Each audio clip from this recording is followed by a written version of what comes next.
Well, as long as we're on the subject of the motorsports bill, let me ask unanimous consent to enter into the record technical assistance received from the Trump administration, EPA, making suggestions to improve this bill so that it's clear that it does, in fact, deal with race vehicles. Without objection. The testimony from Senator Burr was that this was intended to focus on vehicles, to quote him, used exclusively for racing and used only on the racetrack. If that's true, then I think we have language from Trump's own EPA that could resolve that issue, and then perhaps we can move forward. If this is designed to create a backdoor for street-registered vehicles to violate the Clean Air Act, then we're going to have a problem. But I think that as long as we're focusing only on those vehicles that are track vehicles, then we can find a solution.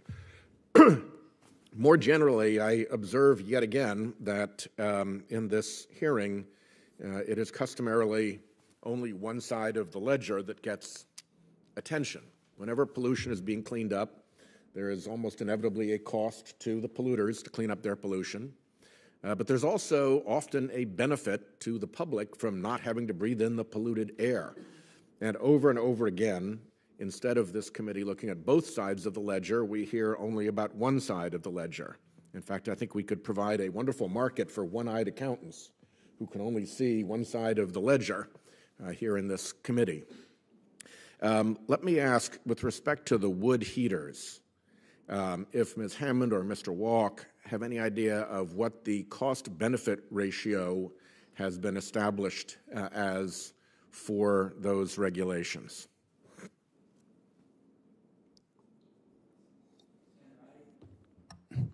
Senator, I do not have that at disposal. I can provide it to you after the fact, but the agency has found that standards such as these save lives and avoid asthma attacks. And the agency assigns responsibly a high value to those and has consistently found that those benefits outweigh the compliance costs. Well, for what it's worth, I have information that the EPA has estimated the benefits of this requirement for new residential wood heaters at $3.4 to $7.6 billion annually. That's billion with a B, whereas the costs of compliance were estimated at $46 million annually, $46 million with an M.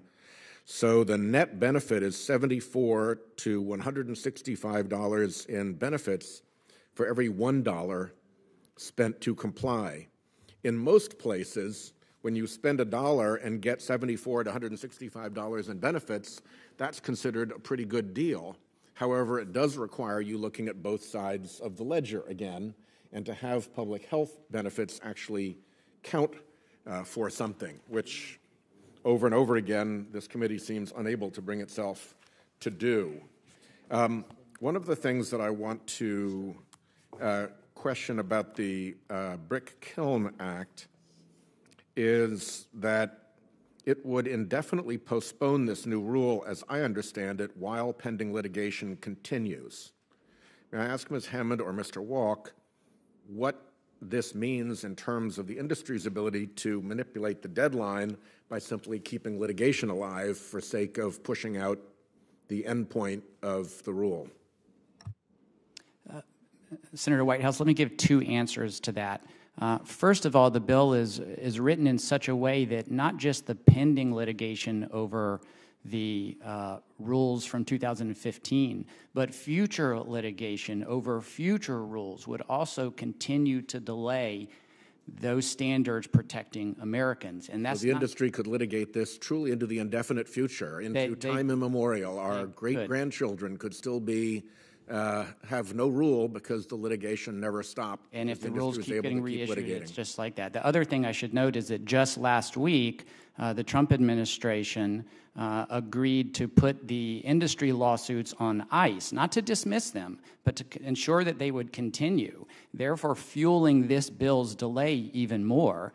And federal judges were quite angry at that move and indicated that they may just go ahead and resolve the lawsuits in the next 2 to 3 months. So we could have the end of the litigation and therefore the end of any uncertainty period, and Americans could be given the protections promised by the Clean Air Act. Well, get used to it, because in my view, this EPA is going to regularly work with industry to create artificial delay and defeat the courts, because in effect, the industry is on both sides of the litigation when it's industry versus Trump EPA.